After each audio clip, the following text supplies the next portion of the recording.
प्रभु श्री राम की नगरी में धर्म ध्वजा का महोत्सव चल रहा है और महोत्सव में शामिल होने के लिए तमाम साधु संत कथावाचक पहुंच रहे हैं। प्रसिद्ध कथावाचक देवकीनंदन महाराज जी हमारे साथ हैं। आज जो ध्वजारोहण हो रहा है, इस ध्वजारोहण का बहुत बड़ा फल है।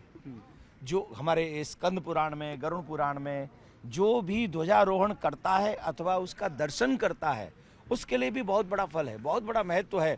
उसे भी भगवान के धाम की प्राप्ति होती है, समस्त पापों का नाश होता है और उसे विजय श्री की प्राप्ति होती है। इसलिए ध्वजारोहण ही मंदिर की पूरी स्थापना का प्रतीक है। और ध्वजारोहण का मतलब है सत्यमेव जयते।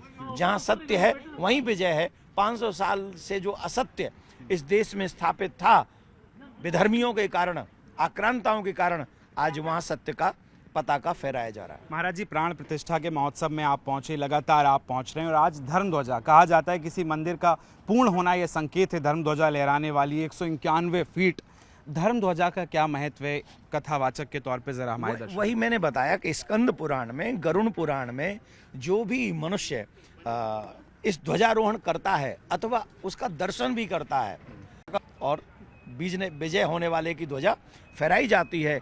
अंधकार का जो पताका था 500 वर्ष से, वो अंधकार का पताका नष्ट हुआ और सत्य का, सत्यमेव जयते, क्योंकि यत्र धर्मो ततो जय, जहाँ धर्म है वहीं विजय है। और ये विजय पताका है सनातनियों का। लेकिन एक बात बताएं, ये जो पताका है ये आधी अधूरी है। ये जो विजय है हमारी, ये आधी अधूरी है। जैसे पूरा बता रहा हूँ, एक्सप्लेन कर रहा हूँ। मेरा मतलब ये है, प्रारंभ से लेकर आज तक उन विधर्मियों ने हमारी जड़ पर, हमारी आत्मा पर प्रहार किया है। शिव हमारी आत्मा है, कृष्ण हमारी आत्मा है, राम हमारी आत्मा है।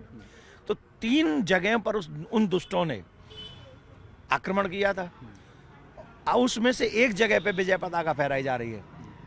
अयोध्या झांकी है, लेकिन मथुरा अभी बाकी है, काशी अभी बाकी है, दिल में दर्द अभी बाकी है। उस दिल के दर्द को मिटाने के लिए जब यहाँ ध्वजा पताका फहराई जा रही हो, उसी समय सनातनियों को एक संकल्प लेना चाहिए। उसी समय आदरणीय प्रधानमंत्री मोदी जी को भी मन ही मन संकल्प कर लेना चाहिए कि यही पताका काशी में भी फहराएगी और यही पताका मथुरा में भी फहराएगी। महाराज जी, आज अयोध्या का हम समय देख रहे हैं। आज बड़ी संख्या में श्रद्धालु यहाँ पहुंचे।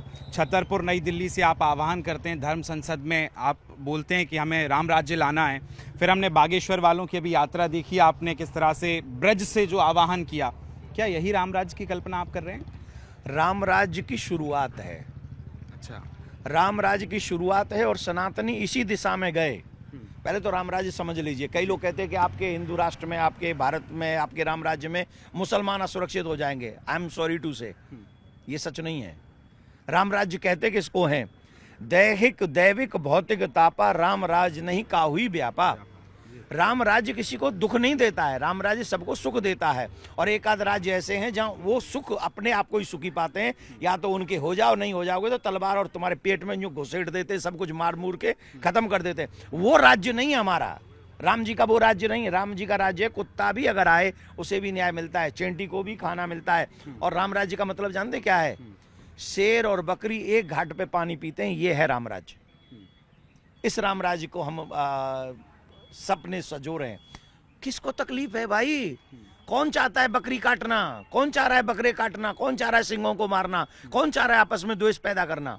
राम राज्य को जानने के लिए पहले राम को जानेंगे, तब राम राज्य समझ में आएगा। महाराज जी, चलते चलते, क्योंकि सियासत बड़ी हो रही है, हम इतना बड़ा महोत्सव देख रहे हैं लेकिन सियासत कह रही है कि हम तो जाएंगे नहीं, और वो तो बीजेपी आरएसएस का कार्यक्रम है। राम न बीजेपी के हैं न आरएसएस के हैं। और राम विग्रहवान धर्म, जो राम का अनादर कर रहा है वो धर्म का अनादर कर रहा है। वो अयोध्या पहुंचे और राम राज्य की नई परिकल्पना क्या है वो भी उन्होंने समझाई है। कैमरामैन नरेश के साथ विकास सक्सेना, न्यूज़ 18 अयोध्या।